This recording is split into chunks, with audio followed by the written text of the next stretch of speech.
Vote গ্রহণ শেষ হবার ঘণ্টাখানেক পর থেকেই বিভিন্ন কেন্দ্র থেকে আসতে থাকে ফলাফল আর উচ্ছ্বাস বাড়তে থাকে এডি শিবিরে। সংসদে আস্থা হারালেও জনগণের সমর্থনে ফের ক্ষমতায় মধ্য ডানপন্থী জোট ডেমোক্রেটিক অ্যালায়েন্স। বেশ কিছু আসনের ফলাফল আসার আগেই নিজেদের বিজয় ঘোষণা করেন দলের প্রধান লুইস মন্টিনেগ্রো। গত বছর থেকে 9টি আসন বেশি পেয়ে মোট 89টি আসনে জয় নিয়ে ফের সরকার গঠন করতে যাচ্ছে এই জোট। তবে এবারও হচ্ছে না একক সংখ্যাগরিষ্ঠ সরকার। অন্যদিকে একরকম ভরাডুবি হয়েছে পর্তুগালের ঐতিহ্যবাহী ও উদারপন্থী হিসেবে পরিচিত দল পিএস এর।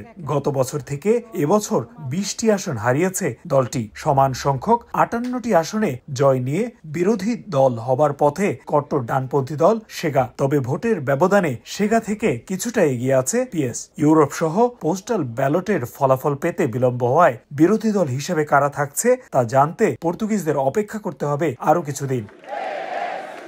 অন্যদিকে ব্যাপক ভরাডুবি হয়েছে লেফট ব্লকের। 5টি থেকে তাদের আসন নেমেছে একটিতে। তবে আসন বেড়েছে ইনিশিয়েটিভ লিবারের।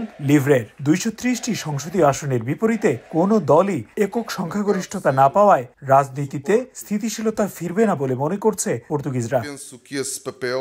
তারিকুল হাসান আশিক, সময় সংবাদ, লিসবন, পর্তুগাল।